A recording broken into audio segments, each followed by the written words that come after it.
টানা বৃষ্টিতে জল বাড়ছে উত্তরবঙ্গের নদীগুলিতে। আলিপুরদুয়ারের জয় বীরপাড়া বাংরি নদীতে জলস্তর বৃদ্ধি, ডুবে গিয়েছে চা বাগান, বিপর্যস্ত জনজীবন। রাস্তার ওপর দিয়ে বইছে জল, রাস্তার দুপাশে আজকে বহু গাড়ি।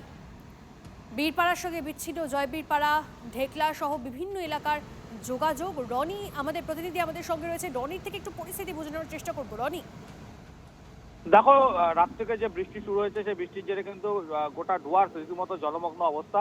আমি প্রথমে বলতে চাইবো যে জলপাইগুড়ি জেলার ধূপগুড়ি পুরসভার একাধিক ওয়ার্ড জলমগ্ন হয়ে পড়েছে। প্রায় 1 হাঁটু জল জমে গিয়েছে রাস্তার বিভিন্ন জায়গায়, যার ফলে সমস্যায় পড়েছেন সাধারণ মানুষ।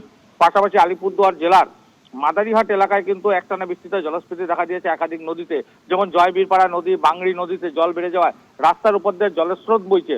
এক প্রকার যোগাযোগ বিচ্ছিন্ন হয়ে পড়েছে। মাদারিহাট বীরপাড়া ব্লকের জয় বীরপাড়া নদীতে হরপাবানের কারণে একপাশে যেরকম বীরপাড়া থেকে বিচ্ছিন্ন হয়েছে জয় বীরপাড়া, ঢেকলাপাড়া, বান্দাপানি সহ বিস্তীর্ণ এলাকা, এবং সেই সাথে কিন্তু ভারত ভুটান সড়ক প্লাবিত হওয়ায় মাকড়াপাড়া একেবারে চা বাগান জলমগ্ন হয়ে পড়েছে। এবং বীরপাড়ার যে মাকড়াপাড়া এলাকা রয়েছে সেখানকার ভুটান সীমান্ত দিয়ে যে মানুষের যাতায়াত দু দেশের, সেটাও কিন্তু পুরোপুরি বন্ধ হয়ে গেছে। এক কথায় বলতে গেলে যেভাবে বৃষ্টি হচ্ছে তাতে অবস্থার অবনতি হবে, এবং আরো বেশি বৃষ্টি হলে কিন্তু প্লাবিত হবে গোটা এলাকা। নজর রাখো। ধন্যবাদ। কাঁসাই নদীর জল বাড়ছে আর তার সঙ্গে বিপত্তিও বাড়ছে। ডেবরায় ভেঙে গেল অস্থায়ী রাস্তা, চরম দুর্ভোগে স্থানীয়রা। কথা বলবো আমাদের প্রতিনিধি দেবব্রত আমাদের সঙ্গে রয়েছে। দেবব্রত, এই যে রাস্তা ভেঙে যাচ্ছে, এই যে নদীর জল বেড়ে বিপত্তি, কোনো পদক্ষেপ নেওয়া হয়েছে প্রশাসনের তরফে?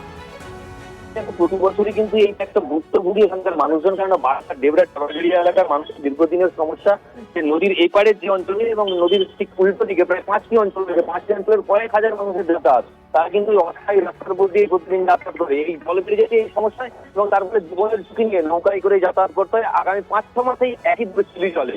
প্রশাসনিক ভাবে সাময়িক সমস্যার সমাধান করার উদ্যোগ নেয়, কিন্তু প্রতিবারেই আশ্বাস দেওয়া সাধারণ মানুষকে স্থায়ী ব্রিজ হবে, কিন্তু আজ অব্দি ওইখানকার মানুষের যে দাবি স্থায়ী ব্রিজ, সে দাবি কিন্তু আজ অব্দি পূরণ হয়নি। তাই মানুষের মধ্যে ক্ষোভ কিন্তু ক্রমশ বাড়ছে। বেশ, ধন্যবাদ।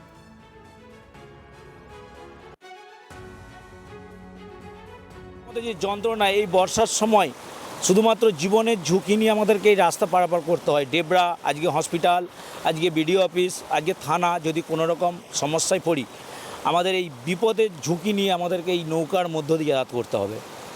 প্রত্যেক দিনই এটা দিয়ে যাতায়াত করি, সব দিনই এরকম ভোগান্তি। এবারে যায় যে আরম্ভ হয়েছে, এবারে চলবে এখন মাস 5-6 এই যন্ত্রণা চলবে। এদিকে ভারী বৃষ্টির জেরে ফুঁসছে ঝাড়গ্রামের একাধিক নদী ও খাল। সুবর্ণরেখা ও তারাফেনী নদীর জলস্তর বইছে বিপদ সীমার উপর দিয়ে।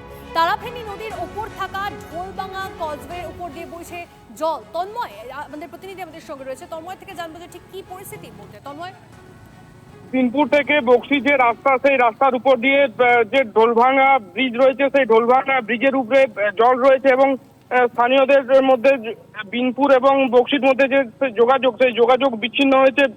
প্রায় 10 থেকে 15টি গ্রামের মানুষ বিনপুরে যেতে পারছেন না, আটকে রয়েছেন, এবং যে বাস রয়েছে সেই বাসও আটকে রয়েছে। সকাল থেকেই বন্ধ রয়েছে যোগাযোগ।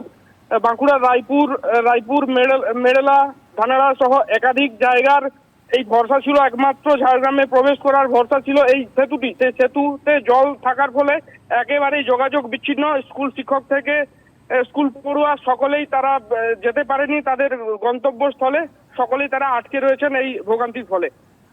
বেশ, ধন্যবাদ।